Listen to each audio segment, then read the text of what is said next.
Olá, chegamos na segunda parte do livro que vai nos apresentar maneiras práticas de desenvolver nossa capacidade para a prosperidade.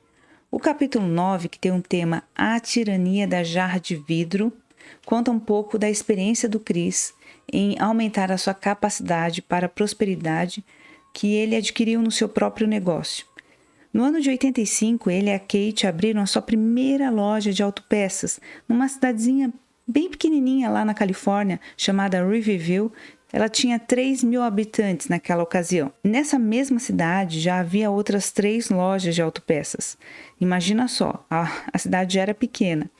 E uma dessas lojas, ela pertencia a uma empresa de médio porte com várias outras lojas espalhadas na Califórnia. Mas, mesmo diante de todo esse desafio, a loja do Chris começou a crescer, 2 outras lojas acabaram falindo, do concorrente, e ele cresceu muito, até o 6º ano. Só que no 6º ano ele começou a perceber que não crescia mais. E isso fez ele investigar e tentar descobrir o que estava retendo o crescimento da sua empresa. E ele percebeu que, na verdade, a loja dele era como uma jarra de vidro que não conseguia mais ter espaço para crescer. Ela estava diante de uma restrição que não permitia que ela expandisse. Então, ele reuniu a equipe dele e começou a conversar a respeito do que eles podiam apontar como uma possível causa que impediu o crescimento dessa empresa. Eles começaram a falar as reclamações que os clientes tinham. Então, eles falaram sobre a dificuldade de falar com eles pelo telefone, que os clientes reclamavam que tinham que ligar 10 vezes até que fossem atendidos, porque o telefone sempre estava ocupado. Reclamavam também de muitas peças que eles não encontravam e que eram peças que se esgotavam rápido, precisava ter um estoque maior. Falaram sobre a questão da loja fechar às 5 da tarde, então eles acabavam indo para outra loja que ficava aberta até às 6. Também sobre o horário do almoço, que tinha uma grande movimentação de pessoas, só que só tinha 2 atendentes, então isso também gerava uma espera muito ruim que acabava cansando os clientes. E, por fim, reclamaram de um atendente chamado Henry, que não fazia um bom serviço e que acabava também irritando os mecânicos de algumas oficinas locais. Então, diante disso, ele desenhou um plano para corrigir todas essas fragilidades encontradas, essas restrições que impediam que ele crescesse. E diz que no caminho, enquanto ele colocava em prática essas melhorias, ele também teve que inovar e aprimorar partes que se relacionavam com essas mudanças. Então ele pergunta para a gente, por que eu estou dando tanta informação para vocês sobre uma situação que eu vivi na minha empresa, no meu negócio? Porque ele acredita que nós também estamos vivendo uma restrição na nossa capacidade para conquistar, para prosperar. E nós precisamos, assim como ele fez na sua empresa, investigar e descobrir o que é que tem causado a nossa restrição no crescimento, o que tem impedido que a gente realmente expanda. É muito fácil a gente fazer isso numa empresa. Trazer numa reunião de equipe algumas pontuações, trabalhar junto buscando um diagnóstico. Mas e quando a gente tem que fazer isso com a nossa vida pessoal? Quando a gente tem que medir a nossa capacidade pessoal? Aí, é claro, as coisas são um pouco mais complicadas, porque a gente não pode, assim como a empresa, medir o crescimento através de dados. Nós precisamos olhar para nós e isso é um pouco mais complicado, Ele conta pra gente uma situação que ele viveu no ano de 2008. Ele ficou nesse ano por 6 meses completamente incapaz de desempenhar as funções que era de costume. Então ele diz que tudo começou quando a filha dele ficou numa séria crise nervosa. Ela não saía do quarto. Ela ficou durante meses dentro desse quarto. E isso causou um impacto terrível no resto da família. E aqui eu abro parênteses para dizer que, inclusive, ela ligava várias vezes por dia para o Chris com ideações suicidas. Foi uma situação muito dramática para toda a família, E em meio a toda essa situação terrível que ele estava vivendo, o filho dele também chegou para ele e falou: pai, meu casamento acabou, a esposa tinha ido embora. E como se não bastasse, o Bill Johnson foi diagnosticado com hepatite A, ficou 6 meses acamado e pediu para o Chris assumir compromissos que ele tinha em 4 países diferentes. Quando o Chris abraçou todas essas demandas, todas essas situações drásticas, ele ficou no auge de uma ansiedade terrível e ele começou a experimentar uma depressão severa que literalmente o paralisou por semanas. E ele conta pra gente que ele levou mais de 1 ano para se recuperar de todo aquele estrago que ele viveu na sua vida. Então, há 3 coisas que o Chris experimentou nesse momento tão difícil da vida dele, que ele chama a noite escura da alma. Primeiro, ele entendeu que existem limites daquilo que eu posso carregar. Se eu não respeito esses limites, eu me torno inútil. Segundo, ele aprendeu: eu não sou o salvador do mundo. No entanto, sempre há capacidade suficiente para tudo aquilo que Deus me chamou para cumprir. E terceiro, se eu não avaliar minha capacidade e entender meus limites, em algum momento eu posso acabar com a minha própria vida. Então, olha só que curioso, né? Não é sair fazendo de tudo, não é se envolvendo em todo tipo de atividade, que aqui ele diz muito claro, são improdutivas. Se isso não é o que Deus te chamou para fazer, isso só vai te trazer prejuízos. Mas ele entendeu que ele precisa reconhecer o que tem que ser removido, o que realmente ele tem que assumir com responsabilidade. No livro de João, Jesus faz a ilustração da videira para nos apontar a necessidade da poda na nossa vida. E o Chris conta que ele ajudava um tio a cuidar de uma videira e ele descobriu com isso que um ramo com 6 metros de comprimento, na verdade, só o primeiro 1,5 metro tem uvas. Os próximos 90 centímetros serão só folhas e os próximos 3 metros e 60 centímetros serão apenas galhos compridos. Então, olha só, uma videira vira apenas uma planta cheia de galhos se ela crescer demais. Se você não poda o ramo, a capacidade da videira de produzir frutos será consumida para se produzir galhos. Então, esse é um exemplo ótimo para nós, porque se a gente começa a se envolver com muitas atividades improdutivas, usando a nossa capacidade, a capacidade que temos para executar algo que é essencial, nós vamos ter prejuízo. Nós vamos prejudicar nossa responsabilidade divina de fazer aquilo que o Senhor nos chamou para fazer. Isso é muito sério. Então eu vou ler de novo o que o Chris está falando aqui para a gente. Se nós expandirmos além do nosso chamado pessoal e não podamos, ou seja, encerramos as atividades que são improdutivas, nós usamos a capacidade que temos em coisas que não importam. Com isso, prejudicamos nossa responsabilidade divina e nos desviamos do nosso destino. Então, a boa notícia, diante de tudo isso que foi falado, é que nós podemos aumentar a nossa capacidade pessoal. Assim como o Chris mostrou para a gente todas as atitudes, a tomada de decisão que ele teve em relação à sua empresa, percebendo realmente o que trazia prejuízos, o que restringia o seu crescimento e as mudanças que foram necessárias, assim como ele tomou aquela providência em relação à sua empresa, nós também podemos fazer isso em relação à nossa vida pessoal. Então, ele passa a ilustrar aqui a parábola dos talentos.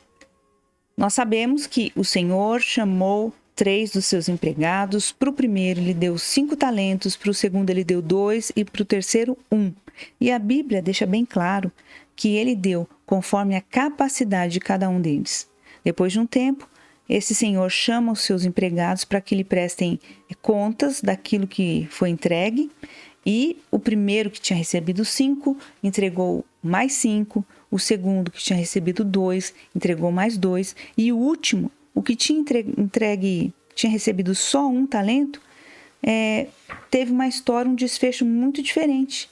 A Bíblia diz que, na verdade, ele não fez nenhum investimento, não tomou nenhuma providência em relação àquele dinheiro. E o senhor daquele dinheiro também teve uma reação muito diferente, né? Chamou ele de servo mau e negligente. Por quê? porque ele não tomou nenhuma providência com aquele dinheiro que ele recebeu. Então vamos lá. 5 coisas que nós podemos aprender com essa história. A primeira delas é que aquilo que foi dado financeiramente a você é proporcional à sua capacidade para administrar. Olha só, cada um dos servos recebeu dinheiro proporcional à sua capacidade. Em outras palavras, sua capacidade pessoal determina o nível da sua prosperidade. Há um conto antigo que diz que se a gente recolhesse todo o dinheiro do mundo e distribuísse igualmente para cada cidadão da face da terra, passados 5 anos, o rico seria rico de novo, o homem de classe média voltaria à classe média e o pobre seria pobre novamente. Então, olha só que interessante. E a gente sabe, né? Quantas pessoas ganham na loteria e, passado algum tempo, elas estão mais pobres do que antes de terem ganhado na loteria. O mesmo acontece com pessoas que herdam heranças extraordinárias. Elas conseguem acabar com todo o legado, toda a herança financeira que eles receberam e ficam na pobreza. Então, a grande questão é que nós temos a quantidade de dinheiro que nós somos capazes de administrar. O segundo ponto é, se você é fiel, tanto o seu investimento como a sua capacidade para a prosperidade crescerão. Então, Jesus chama aqueles 2 servos de fiéis. Por quê? Porque eles administraram com fidelidade aquilo que foi entregue a eles. Se eu e você formos fiéis com aquilo que nós recebemos e investimos de forma sábia, não só o nosso investimento vai crescer, mas como também a nossa capacidade pessoal também vai crescer. Um terceiro ponto é o risco expande nossa capacidade, o que você não usa, você perde. Olha só para o terceiro servo, aquele que enterrou.